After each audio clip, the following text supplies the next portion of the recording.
আসলে বেশ কয়েকদিন ধরে প্রবল বৃষ্টি বর্ষণের ফলে কক্সবাজার জেলার বিভিন্ন জায়গাতেই পাহাড় ধসে মানুষজন নিহত হয়েছে এবং প্রবল বৃষ্টিতে উজানের পানিতে ব্যাপক এলাকা প্লাবিত হয়েছে। আর যখনই মানুষের এই বিপদ শুরু হয়েছে তখন থেকেই জামাত ইসলামী মানুষের পাশে দাঁড়ানোর চেষ্টা করেছে। আপনারা ইতিমধ্যে জেনেছেন, আমরা কক্সবাজার জেলায় যারা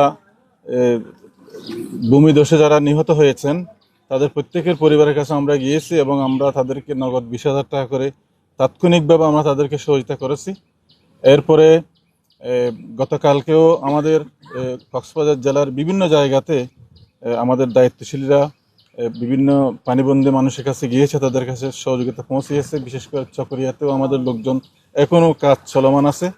তা আমরা আজকে সকালে এই এলাকার মিঠাচুরি ইউনিয়নের পানিবন্দী মানুষের কথা শুনে আমরা জামাত ইসলামের পক্ষ থেকে কিছু শুকনা খাবার নিয়ে আমরা এসেছি। আমরা এসে পার্শ্ববর্তী যে মাদ্রাসা আছে, কি মাদ্রাসাটা, ইসলামিয়া দাখিল মাদ্রাসা, ওই মাদ্রাসাতে অনেকগুলো পরিবার আশ্রয় নিয়েছে।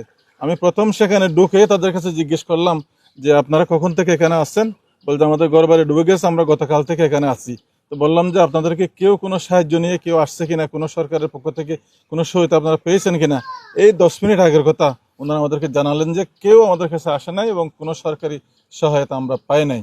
আমরা তাদেরকে আমাদের সাধ্য মতো শুকনো খাবার তাদের হাতে আমরা তুলে দিয়ে আমরা এদিকে পানিবন্দী মানুষগুলোকে দেখার জন্য আমার সাথে আমাদের কিছু শুকনো খাবার আছে, আমরা এসেছি। আমরা জামাত ইসলামের পক্ষ থেকে সাধ্য মতো আমরা সহায়তা দিয়ে যাচ্ছি। তবে আমাদের আশ্চর্য লাগে সরকারের পক্ষ থেকে, প্রশাসনের পক্ষ থেকে এখনো অনেক জায়গাতে অনেক দুর্গত পরিবারের কাছে কোনো সাহায্য পৌঁছেনি। তাই আমরা তো আমাদের সাধ্য মতো করবোই, কিন্তু প্রধান দায়িত্বটা হচ্ছে সরকারের। এই জন্য আমরা আপনাদের মাধ্যমে সরকারের কাছে আমরা দাবি জানাচ্ছি দ্রুতই সকল পানিবন্দী মানুষ এবং যারা বিভিন্ন জায়গায় আশ্রয় নিয়েছে প্রত্যেকের কাছে যেন তাদের খাদ্য সামগ্রী পৌঁছে দেওয়া হয়, এই জন্য আমরা দাবি জানাচ্ছি।